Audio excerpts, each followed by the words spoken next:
প্রথমেই কাবাকে তৈরি করলো ফেরেশতারা, তারপর তৈরি করলো সাইয়েদনা আদম, ওনার হাত লাগলো। সাইয়েদনা নূহ আলাইহিস সালামের সময় এমন প্লাবন হলো, বন্যা, ফ্লাড, ড্রাস্টিক্যালি ফ্লাড, সব ভেঙে চুরে শেষ, কাবাও শেষ।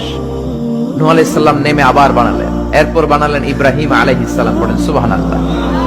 আল্লাহ একটা ফ্রেম দিলেন, ইব্রাহিম এতটুকু উঁচু করবা আমার ঘরটাকে, এতটুকু প্রশস্ত করবা, এতটুকু লম্বা করবা। কিন্তু উনি তো এত লম্বা না, এত লম্বা করবে কেমনে? নাগাল পায় না, বানানোর পরে দাঁড়িয়ে আছে, আর উপরের দিকে উঠতে পারে না। আল্লাহ বললেন, don't worry about it, I am sending a beautiful stone from paradise.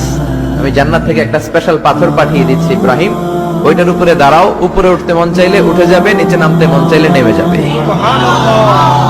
মাকাম ইব্রাহিম, জান্নাত থেকে আসা ওই পাথর কাবা ঘরের পাশে আজও আছে না নাই? উনি দাঁড়ালেন, উপরে ওঠা দরকার উঠে যেত অটোমেটিক, নিচে নামা দরকার নেমে যেত।